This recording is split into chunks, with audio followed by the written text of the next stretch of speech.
તો અમદાવાદની પ્લેન દુર્ઘટના બાદ અમરેલી વાસીઓમાં ડરનો માહોલ છે અને શહેરમાં ઉડતા પાયલોટ ટ્રેનિંગ સેન્ટરના પ્લેનનો રૂટ ચેન્જ કરવા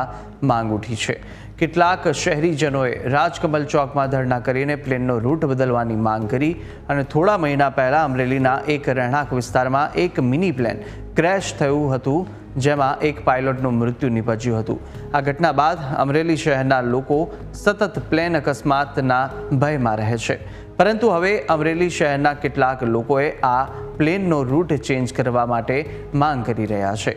જો પ્લેનનો રૂટ નહીં બદલાય તો ઉગ્ર આંદોલનની ચીમકી પણ તેઓએ ઉચ્ચારી છે।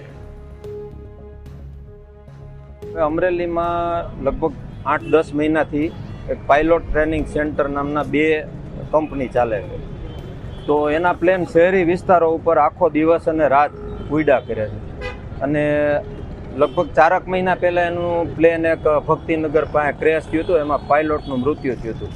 અને બીજા બધા લોકોના ઘર ઉપર પડતા એ બચી ગયું। એટલે અમે લગભગ 17/12/2024થી અમરેલીના કલેક્ટર સાહેબ, એસપી સાહેબ, રાજકીય આગેવાનો બધાને લેખિતમાં અરજીઓ આપેલી છે, પણ છતાં એનું કોઈ પરિણામ આવતું નથી। અમરેલી શહેરમાં ટ્રેનિંગ પાયલોટ સેન્ટર ચાલે છે, એની માનવ વસાહત ઉપર એને ટેક ઓફ અને લેન્ડિંગ કરવામાં આવે છે એ બાબતમાં, અને સ્કૂલ, કોલેજો અને દવાખાનાઓ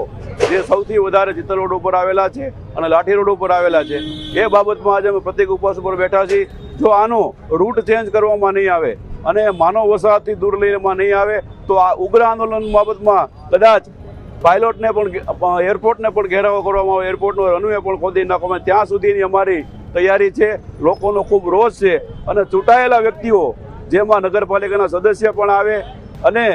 ધારાસભ્ય, સંસદ સભ્ય પણ આવે, તેઓ લોકોએ પણ રસ લઈ અને આ બાબતમાં અમરેલી શહેર ઉપરથી જે રૂટ ટેક ઓફ અને લેન્ડનો છે એ ચેન્જ કરવામાં આવે અને માનવ વસાહતમાં લઈ જવામાં, એવી અમારી નાની એવી ટૂંકી માંગણી છે। તો 12 રાજ્યો